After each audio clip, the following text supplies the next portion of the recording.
Welcome back, friends. Well, with a large empire, well, it's not quite an empire yet, let's say with a large kingdom comes great responsibility. And I think specifically here, we need to take a look at our population here, including specifically our tribesmen and our slaves.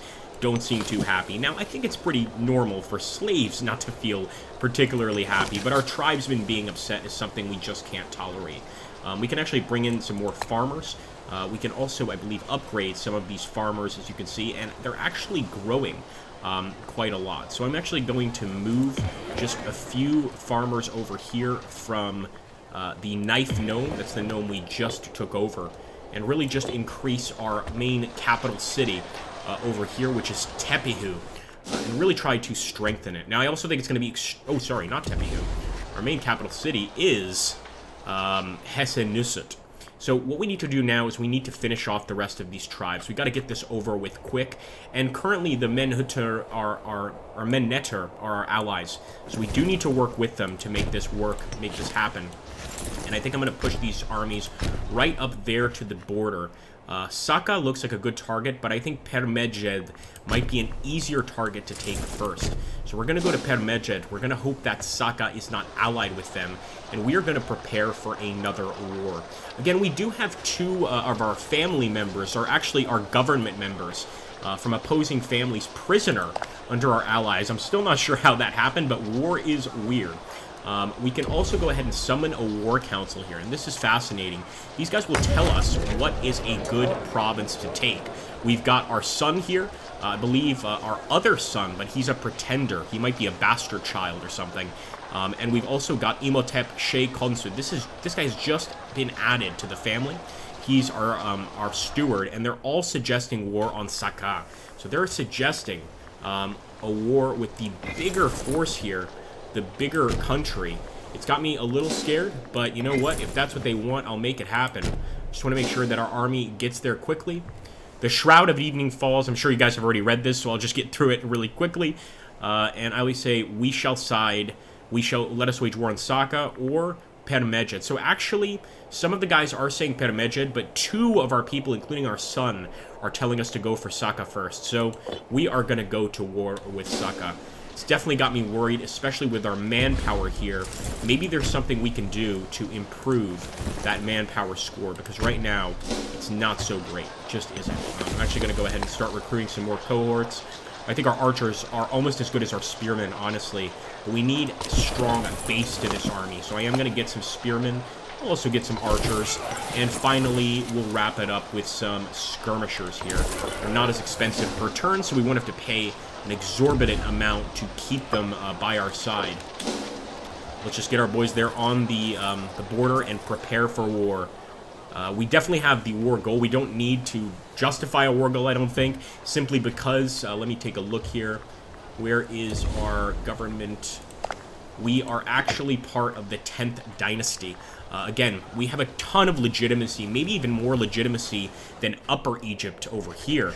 I know it's weird to call this Upper Egypt and this Lower Egypt, but that's the way the Nile works. And these guys have some legitimacy, but not nearly as much as ours. We're essentially the same family of the original pharaohs of the Old Kingdom. The problem is that our kingdom fell apart. So we've got to try and, of course, bring that back together, get that power back together. I think we've got to go to war as soon as possible, but I am going to take a look at the economy here. Our actual army maintenance is doing okay. We could actually go to increased pay. But I think I'm just going to keep it the way it is. And we've also got a few mercenaries that if we need to, we can ask to come over. We don't have enough gold to pay those mercenaries. Trade is also looking okay, especially with our exports. We could start bringing in imports to actually improve our armies, maybe some iron, etc. I think in this case it would be bronze. I do want to get those bronze axemen, but I'll wait a bit before we even consider that. Right now, we're just going to merge our armies together, and I think we go to war immediately, especially with that lack of population. Eventually, we're not going to have enough population to win a war. So let's declare war. And they have Permejed and Hebenu as their allies. Oh my goodness, okay. I didn't expect that to happen. Maybe we want to wait a little bit on the war. And what we're going to have to do, of course, is put one army over here and keep one army right there. Got some unused trade routes in the capital for import. Let's see, fine stones. This will increase our civilization level. Standard stone will increase fort defense. National manpower. That's what we need. So let's go ahead. Get some national manpower, hopefully. Hopefully this will get us above the base manpower, as it were. But maybe not. We want to make sure that everybody understands they need to fight for the glorious pharaoh if we want our civilization to survive. That's just the only way it's going to work. We need to expand Egypt, or in this case, Upper Egypt, and try and subjugate all of these nomarchies. It's not going to be easy, guys. So I think we definitely want to wait a bit. Kind of treating this almost like I would a CK2 game, where I'm going to let that treasury improve, hopefully, and after that, we'll consider going to war with one of these other countries. Until that happens, I'm just not sure. Now, the good news is our manpower is going up. That makes me feel a lot better.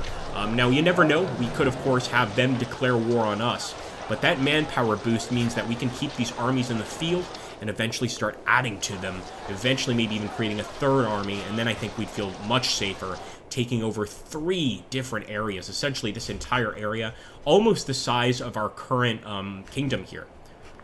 Alright, the renowned philosopher Amun believes that the world will never free its evils until the kings and princes of the world have the spirit and power of philosophy. Alright, allow him to teach Medihator. Very well. I think that's my second son, if I'm not mistaken. Let's just make sure. So, no?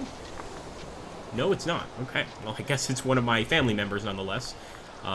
This is Segrasini, and that's Ka. This is, of course, our main successor right here, Neferkator Keti. He's an orator, he's righteous, and he's proud. He's going to make an amazing pharaoh, but we need to give him that opportunity to even be pharaoh, of course, and currently we don't have enough territory to make that claim. It's just going to take a little while. Medihator Keti, for reasons only known to himself, has begun to view with jealousy and disgust. Even having them in the same room as one another is bound to result in hostility. At least that hostility is not turned towards us, but certainly our families are fighting amongst themselves, and that can also be a bit of a problem. Now, we could sacrifice again, get some more stability boost. We're already at 58 and we're going up, but, you know, what better than to make that even better? Give some sacrifices to the gods there, and we shall continue forward.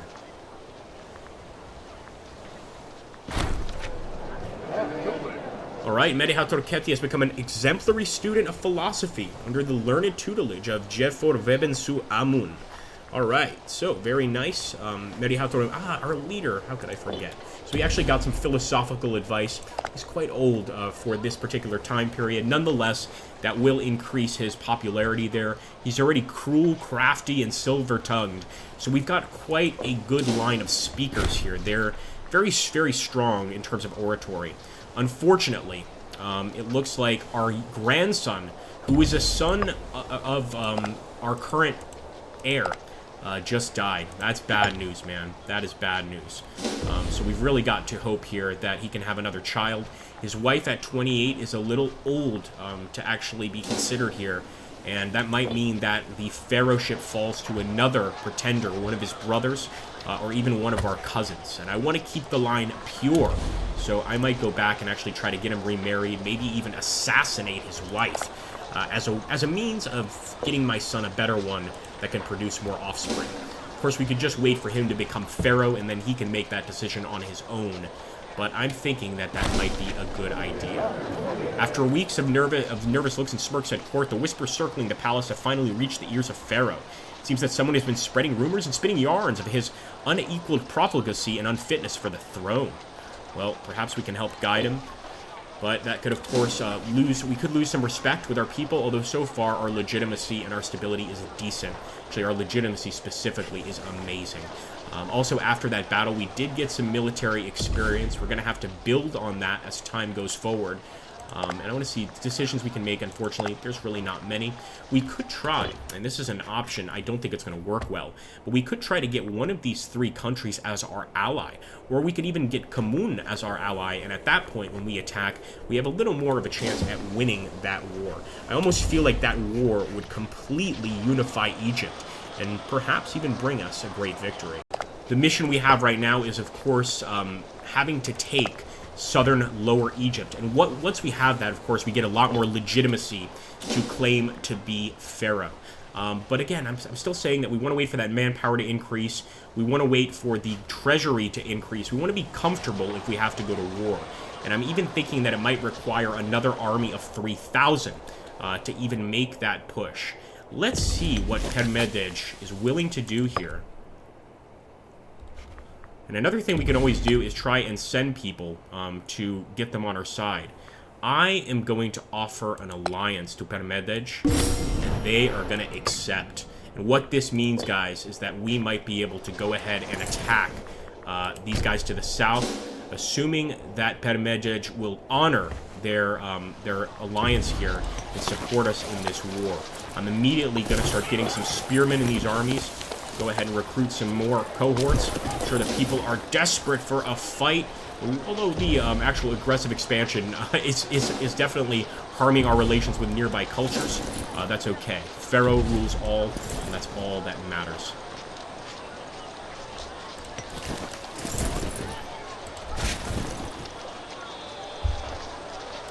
Alright, guys. First, I'll make absolutely sure that this war declaration is going to work the way I want.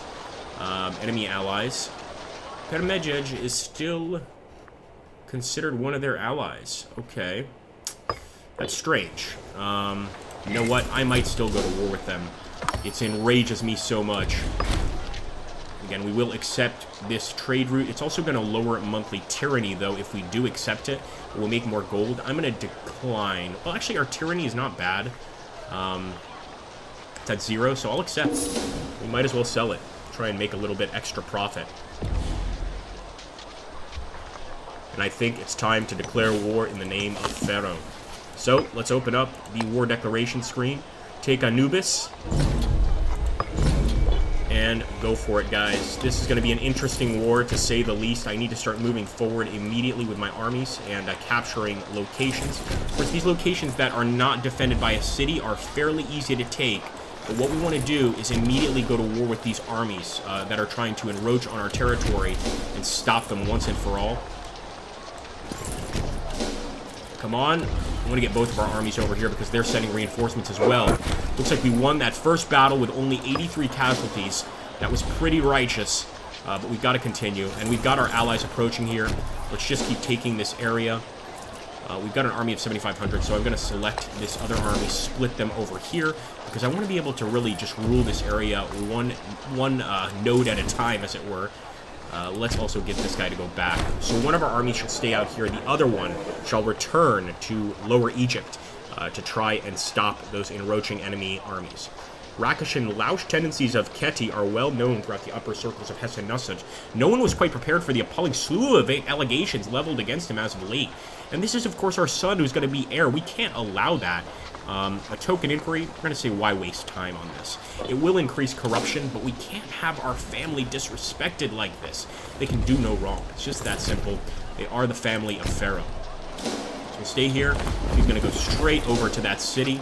Probably a pretty good idea, but doesn't realize that we're sending a massive army to shut him down.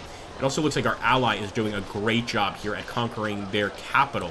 And I think I'm going to go and help them, but not by going here. I'm going to return over here and conquer the capital of Permedej. These guys that we thought were going to be our friends, but ended up stabbing us in the back. Unacceptable. In fact, I'll grab both armies, going straight for Permedej. Hopefully the second army arrives on time. And the Battle of Urtucu has begun. Urtucu, this is going to really decide the war, I believe. They still have armies on their way, but this is a large force. And we did beat them. Of course, we didn't kill that many of their men. 285 is kind of pathetic, to be honest with you. That army. We could actually recruit some mercenaries here. I'm going to say no. No for now, at least. Although it is tempting. It's very tempting, I must say. But I think that our allies actually about to take their city. That's going to be a very important victory. Once we take that city, I think the war score is going to go up dramatically. Let's send in our forces. We're also going to take this force and immediately go for the capital here. And, okay, a daughter has been born to Med. Oh, a daughter. And we have male rulers right now, so we can't have females. They're not going to do very good. Once again, the life expectancy of my son's wife is not looking great. I'm just going to tell you just flat out, just the truth. She is not looking like she's going to be surviving for much longer.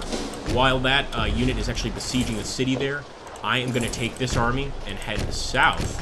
Wait a minute, what's going on? Okay, this is not good. Is the first army currently... I think the first army might not be under our control.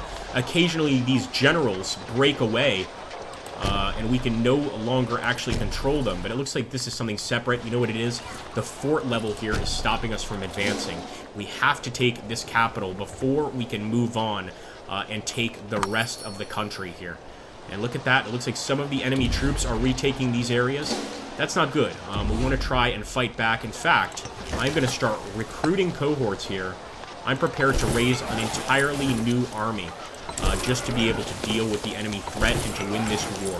If need be, then eventually we can always disband them. Anyway, guys, I hope you are really enjoying this series because I want to continue it. If you want to see the rest of this war, you know what you have to do. Hit that like button, drop a comment down below. Glory to Pharaoh, and let's go ahead and reunite Egypt under the 10th dynasty.